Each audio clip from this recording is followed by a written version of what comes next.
बिस्मिल्लाहिर्रहमानिर्रहीम। आज हमारा थ्योरम है union and intersection of two measurable sets E1 and E2 is a measurable set. और मेजरेबल सेट की डेफिनेशन नीचे लिखी हुई है। चाहे दो मेजरेबल सेट्स का आप यूनियन ले लें तो फिर भी आपके पास एक मेजरेबल सेट ही बनेगा। चाहे आप दो मेजरेबल सेट्स का इंटरसेक्शन ले लें फिर भी आपके पास एक मेजरेबल सेट ही बनेगा। अब हमने क्या करना है कि ये तो डेफिनेशन में ही है ना कि ए जो है वो सबसेट है आर का और ई जो है वो मेजरेबल सेट है। जब ई मेजरेबल सेट होता है तो ये वाली डेफिनेशन फुलफिल हो जाती है। ऐसे ही अब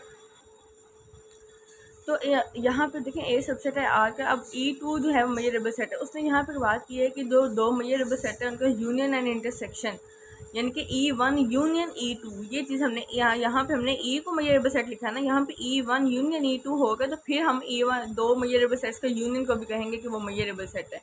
क्योंकि आपको पता है कि जो चीज़ यहाँ पे होती है उसकी वो मेजरेबल सेट की डेफिनेशन फुलफिल हो रही होती है। और यहाँ पे E1 यूनियन E2 आएगा तो फिर हम कह सकते हैं दो मेजरेबल सेट्स का जो यूनियन है वो भी एक मेजरेबल सेट है, जब ये डेफिनेशन इस पर लगेगी। अच्छा, उसके लिए ना सबसे पहले हम ऐसे कर लेते हैं कि ए इंटरसेक्शन E1 के कॉम्प्लीमेंट। अब आप ये पूछेंगे कि यहाँ पे ये टर्म किस तरह से आई है।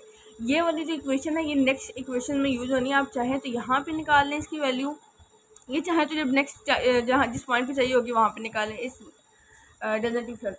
अच्छा, ए इंटरसेक्शन E1 कॉम्प्लीमेंट। देखिए मैंने यहाँ पे कोई ऐड नहीं किया, मेरे पास जो डेफिनेशन है वो यहाँ पे ए लिखा हुआ है। जो चीज़ मैंने प्रूफ करनी है वो मैंने यहाँ पे टर्म यूज़ किया।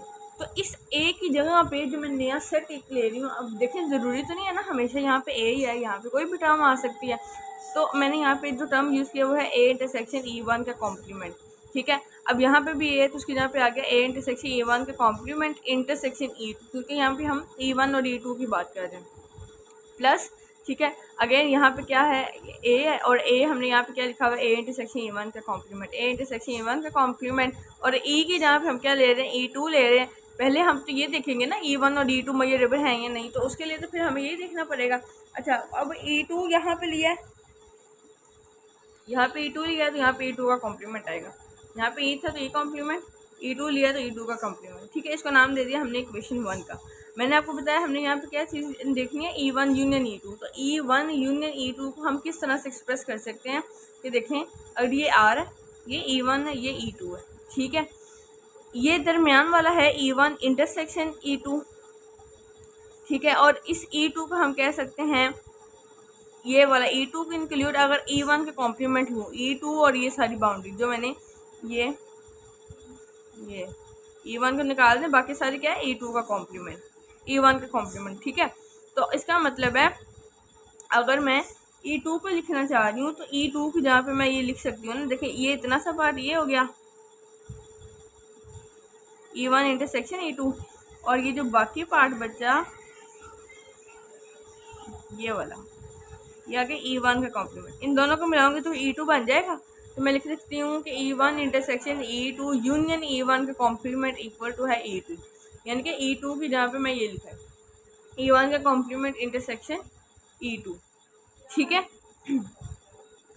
अब E1 के कॉम्प्लीमेंट में और E2 में पूरे में क्या चीज़ कॉमन है, E2 ही कॉमन है ना। तो मैंने लिख दिया यहाँ पे E2 की जहाँ पे ये टर्म लिख दी। हमें क्या चाहिए, हमने क्या किया कि अब ए इंटरसेक्शन दोनों साइड पे अप्लाई करेंगे, क्योंकि ए इंटरसेक्शन अप्लाई करेंगे बाद में मेजर अप्लाई करेंगे, फिर काउंटेबली सब एडिटिव की प्रॉपर्टी अप्लाई करेंगे। एट लास्ट हमने E1 यूनियन E2 के लिए अपना फॉर्मूला कंस्ट्रक्ट करना है।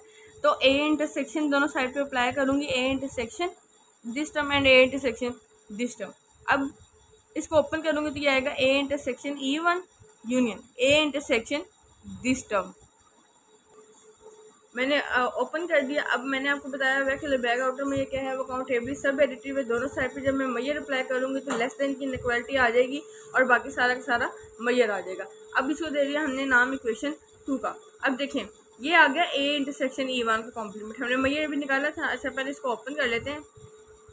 एम स्टेरिक ऑफ ए, ये अकॉर्डिंग टू डेफिनेशन ये है ना E1 की, अगर उसने कहा था E1 भी मेजरेबल है E2 की भी मेजरेबल है, तो E1 के लिहाज से मैंने मेजरेबल की डेफिनेशन ये लिखी। ठीक है, अब M asterisk of A is equals to M asterisk of A intersection E1 plus A intersection E1 का कॉम्प्लीमेंट हमने इक्वेशन 1 बनाई थी, उसकी वैल्यू यहाँ से वहाँ से उठा के यहाँ पे पुट कर दी।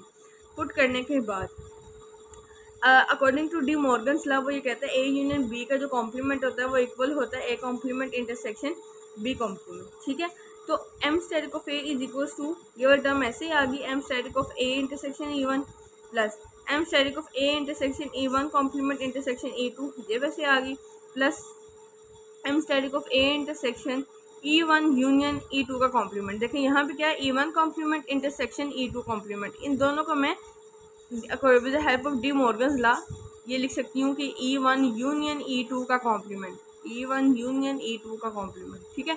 इसको नाम दे दिया इक्वेशन वन का। अब इक्वेशन टू जो हमने बनाई थी, देखिए ये पूरी की पूरी टर्म जो यहाँ पे बनी बैठी है ये तो ग्रेटर देन इक्वल टू है दिस टर्म के, तो मैं ग्रेटर देन इक्वल टू की जो सिंबल लगा के इसमें वैल्यू पुट करूँगी। इसकी यहाँ पे इक्वेशन टू से वैल्यू पुट करूँगी तो ये आ जाएगा M static of A intersection E one plus M static of A intersection E one complement intersection A two plus M static of A intersection, अभी तक यही चीज़ें तीनों टर्म्स आ रही हैं, ये तीनों, ये किससे ग्रेटर देन इक्वल टू है, मैंने with the help of equation three इस पॉइंट के ऊपर इसकी जगह पे मैंने ये पुट किया M static of A intersection E one union E two, और ये वाली टर्म एज इट आ गई। लेकिन हमने तो कंसिडर किया हुआ था कि ग्रेटर देन जो लेस देन वाली है वो तो सबके ऊपर ही जो फुलफिल होती है कंडीशन, ये ग्रेटर देन की भी प्रॉपर्टी फुलफिल होगी, तो इसका मतलब है कि ये दोनों टर्म्स जो हैं ये तो पूरा का पूरा लेबैग मय्यरेबल सेट की डेफिनेशन बन गई है। अगर ये लेबैग मय्यरेबल सेट की डेफिनेशन बन गई है तो ये किसके लिए डेफिनेशन बनी है, ये तो E one union E two के लिए बनी है, hence E one union E two is measurable. तो वी कैन से दैट कि अगर ई मय्यरेबल है तो ए का कॉम्प्लीमेंट भी मय्यरेबल होगा। इसी तरह से ये हमने पीछे पर प्रूव किया है ना, सेम वैसे ही अगर E one union E two complement E two measurable है तो फिर E one union E two का कॉम्प्लीमेंट भी मय्यरेबल होगा। नेक्स्ट वीडियो में मैं आपको कुछ मज़ीद थ्योरम्स हैं, मुझे थ्योरम में आपको पता है कि थ्योरम ज़्यादा हैं और वो जो बहुत इंपॉर्टेंट है वो मैं आपको करवा रही हूँ साथ साथ कवर। आई होप सो कि मैं कोशिश कर रही हूँ कि मैं ईजीएस्ट जो है वो एक्सप्लेनेशन के साथ आपको कॉन्सेप्ट क्लियर करवा दूँ। आई होप सो कि आपको चीज़ें क्लियर हो रही होंगी। Thank you for watching.